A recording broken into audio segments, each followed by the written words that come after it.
2 जून 1947 जब दिल्ली के एक कमरे में करीब दर्जन भर लोग मिलकर करोड़ों लोगों का भविष्य लिखने जा रहे थे। करीब 1.5 दशक से मुस्लिम लीग जिस पाकिस्तान की रट लगा रही थी, वो आज कागजों में उनके सामने सच होने जा रहा था। सिर्फ 2 हफ्तों में भारत के खंडित होने की योजना पर मोहर लग गई।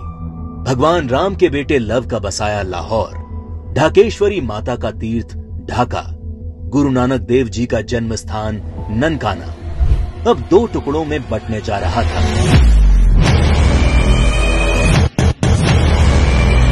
और अगर कोई इस विभाजन की योजना से अनभिज्ञ था, तो वो थी भारत की मासूम और निर्दोष जनता, जिस पर यह विभाजन कहर बनकर टूटने वाला था।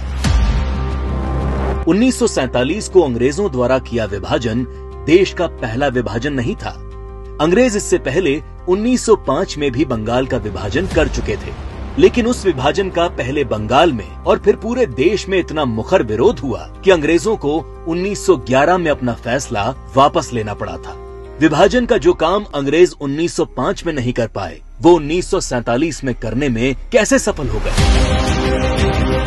तो जो बात 1905 के बंगाल को 1947 के भारत से अलग बनाती है, वो है कांग्रेस पार्टी, मुस्लिम लीग और भारतीय कम्युनिस्ट। 1905 में बंगाल विभाजन के विरोध के बीच ही 1906 में मुस्लिम लीग का जन्म संयुक्त बंगाल के ढाका में हुआ। बंग भंग आंदोलन के बाद जन्मी मुस्लिम लीग ने 1909 में मार्ले मिंटो सुधार के नाम पर पृथक निर्वाचन प्रणाली मांग से शुरू करके अगले 30 साल में अलग इस्लामिक राष्ट्र पाकिस्तान के नाम पर भारत को मजहब के नाम पर बांट कर रख दिया। 1920 के तुर्की के खलीफा के समर्थन में चलाए गए कांग्रेस के खिलाफत आंदोलन ने मुस्लिम कट्टरपंथियों को यकीन दिला दिया कि वे अपनी गैर जरूरी मांग पर भी कांग्रेस के नेतृत्व को मना सकते हैं। इसके बाद 1930 में अल्लामा इकबाल ने पहली बार मुस्लिम लीग के अधिवेशन में अलग इस्लामिक राष्ट्र की रूपरेखा रखी। इकबाल की कल्पना के इस अलग इस्लामिक देश के लिए पाकिस्तान नाम सबसे पहले चौधरी रहमत अली ने प्रयोग किया। जब 1933 के तीसरे गोलमेज सम्मेलन में चौधरी रहमत अली ने पाकिस्तान अभी नहीं तो कभी नहीं नाम के पर्चे बांटे और करीब 7 साल बाद 1940 में लाहौर अधिवेशन में मुस्लिम लीग ने पहली बार पाकिस्तान नाम के अलग इस्लामिक देश का प्रस्ताव पास किया और 1947 में 10 लाख लोगों की लाश पर चढ़कर एक अलग इस्लामिक देश बना लिया।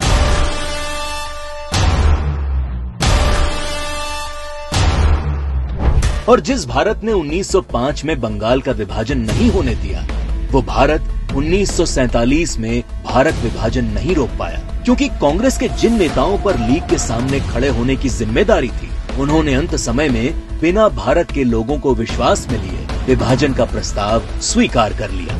देश तोड़ने के इस खेल में एक हिस्सा भारत के कम्युनिस्टों ने भी निभाया, जब कम्युनिस्ट नेताओं ने भारत को 14 राष्ट्रों का समूह बताते हुए भारत विभाजन को मुस्लिम राष्ट्र के आत्मनिर्णय का अधिकार बता दिया। साल 1945 में अग्रणी कम्युनिस्ट सिद्धांतकार कॉमरेड जी अधिकारी ने मुस्लिम लीग की मांग को न्याय संगत बताते हुए एक थीसिस दी।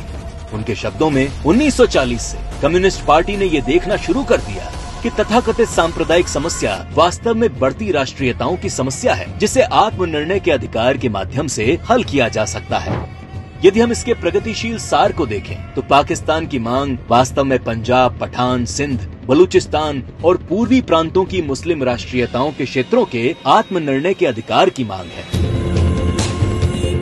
जब देश का विभाजन हकीकत बनना तय हो गया, तब सर रेडक्लिफ को भारत और पाकिस्तान की सरहद तय करने की जिम्मेदारी सौंपी गई। रेडक्लिफ इससे पहले कभी भारत नहीं आए थे। उन्हें भारत की सांस्कृतिक विरासत, सभ्यता, मूल्यों, तीर्थों के विषय में कोई जानकारी नहीं थी। 3 सप्ताह में तय कर लिया गया कि कौन सा हिस्सा पाकिस्तान कहलाएगा और कौन सा हिस्सा हिंदुस्तान।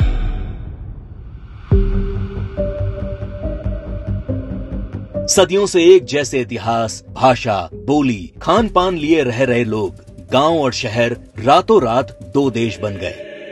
करीब 1.5 करोड़ लोग रातों रात बेघर हो गए और करीब 10 लाख से अधिक लोग इस विभाजन के नाम पर काल के गाल में समा गए। ये विभाजन जिसने आगे चलकर पूर्वी पाकिस्तान में एक नए नरसंहार को जन्म दिया। शहर के शहर रातों रात खंडर में बदल गए। शहर दर शहर दंगे और आगजनी शुरू हो गई। वो लोग जो हवेलियों में रहते थे वो अब रातों रात रिफ्यूजी बन चुके थे। अपना सब कुछ लुटाकर लोग सड़ी गर्मी और बरसात में मीलों तक फैले काफिले हजारों की तादाद में अपनी जान बचाकर चले आ रहे थे। सबसे बुरा हाल महिलाओं का हुआ, जिन्हें इस विभाजन की सबसे क्रूर कीमत चुकानी पड़ी। सैकड़ों महिलाओं का अपहरण और बलात्कार किया गया। 1940 के दशक में भारत की ही भांति नरसंहार झेलने वाले यहूदियों की विभीषिका को आज पूरा संसार जानता है। 27 जनवरी को आज पूरा विश्व होलोकास्ट दिवस के तौर पर मनाता है। लेकिन इस विभाजन की कभी न भूली जा सकने वाली त्रासदी को भारत की ही पूर्व की सरकारों ने कभी याद करने की कोशिश नहीं की। विभाजन विभीषिका दिवस 14 अगस्त का दिन विभाजन विभीषिका का स्मरण करने का दिन है। 14 अगस्त का दिन अटल जी की इन पंक्तियों को दोहराने का दिन है। दिन दूर नहीं, खंडित भारत को पुनः अखंड बनाएंगे। गिलगित से गारो पर्वत तक आजादी पर्व मनाएंगे। उस स्वर्ण दिवस के लिए आज से कमर कसें, बलिदान करें। जो पाया उसमें खो न जाएं, जो खोया उसका ध्यान करें, जो खोया उसका ध्यान करें।